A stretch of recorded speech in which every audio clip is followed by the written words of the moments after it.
Çok yeni Nazlı Eray'ın Ömür Uzatma Kahvehanesi kitabını okudum. Öykü kitabı. Okumadıysan sevgiyle sana da tavsiye ederim. Çok isterim. Sevgili Nazlı Eray'ın böyle ütopik öyküler ama aslında çok güzel gerçeklikleri anlatan öyküler.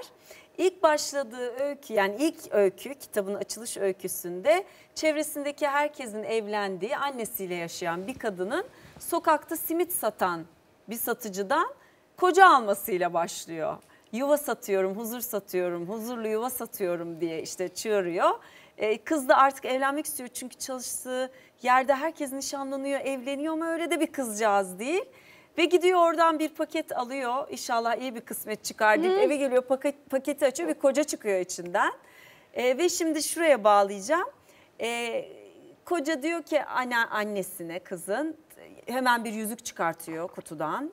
Ve kıza takıyor o yüzüğü. Diyor ki bunun tabii ki daha güzelini alacağım. Tabii ki diyor düğün dernek yapacağım. Şimdi de diyor ayrı odada yatacağım ama diyor merak etme evleneceğiz diyor kızınla diyor.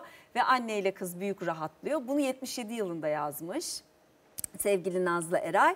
Ve o gece evlerinde ilk kez bir erkek ayrı bir odada uyurken horluyor. Ve öyküde şöyle satırlar var. Anne de kız da huzurluydu bir erkek horlaması sesinin altında. Kendilerini güvende hissediyorlardı diyor. Ve düşündüm, dedim ki evde bir horlama bir kadın için güven, huzur, ya o kadar güzel betimlemiş ki öykünün içinde. Sonra bugün bir geldim. Senin böyle bir lafın var. Evet. Ama diyorsun bunun öyküyü bilmiyordum. Yani Evet. Nazlı Eray'ın böyle bir öyküsü olduğunu bilmiyordum. Evet, ne olur yanımda olsaydı sana hediye edecektim. Ama küçücük bir kitap zaten. Hemen alırım. Çanta boyu, içinde 5-6 tane öykü var. Birbirinden güzel, bir tanesi böyle şiirsel bir öykü. Nehrimi bana bırak gibi. Zaten çok kıymetli bir kalem de ben geç okumuş oldum. Benim şeyim oldu ama çok mutlu oldum yani. Seni okumanı çok istedim. Çünkü sen diyorsun ki hiç kendi horlama sesine uyandın mı diye bir soru soruyorlar sana. Neden acaba? Onu da merak ediyorum. Çünkü çok sevgili İbrahim Selim harika sorular soruyor programında. İbrahim mi sordu Tabii bunu? ki. Tamam, o zaman olur. Diyorum ki niye kendi horlamasını diye kadına sorulur? İbrahim ise sorar. Ona bir şey diyemedim şu anda. Sen de demişsin ki uyanmadım ama horlayan birinin olduğu yerde bir problem yoktur. Evet. Demişsin. Yani şöyle, evet, çocukluğumdan beri çocukken fark ettiğim bir şeydi bu. Evde horlama varsa bir kere her şey yolunda. Evet. Birileri huzur içinde uyuyabiliyor. Yani fazla bir gürültü yok. Büyük olasılıkla babam evde olduğuna göre hafta içi değil. Cumartesi öğleden sonra ya da pazar öğleden sonra her şeyin yolunda olduğu, herkesin belki işini gücünü ödevini bitirdiği, kendi köşesine çekildiği bir anı hatırlatır bana horlama. Of, ama ne sonrasında da yani geceliğin uyanırsan mesela üniversitedeyken geceliğin işte şu saatte evde ol Defneciğim, tamam, ama tabii ki 3 saat sonrası falan eve giriyorum. İlk duyduğum şey horlama, tamam okey. Yırttık. Yani beni beklemiyorlar, çok iyi. Herkes uyuyor, kimse bir şeyin farkında değil.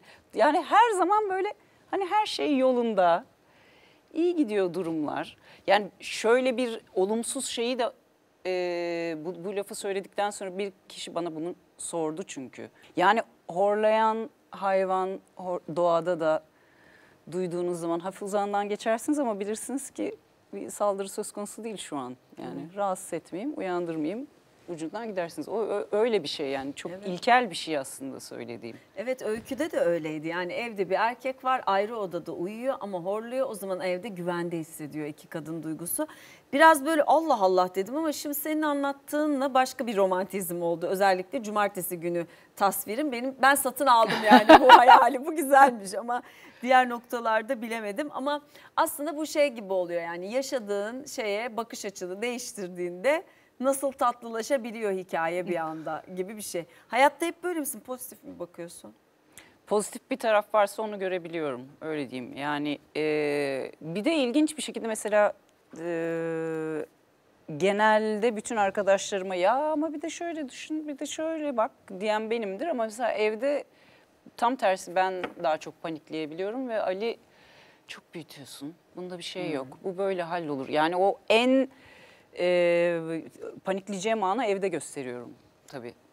Çok fazla şeye paniklemiyorsam daha çok bendeki şey kaygı. Çok kaygılanan bir insan değilim ama bir şeyler ters gidiyorsa böyle bir öfkeyle karışık bir kaygı geliyor. İyi de tamam da yani bunların hallolması gerekiyor bizim bu yola çıkmamız için gibi bir şeyle.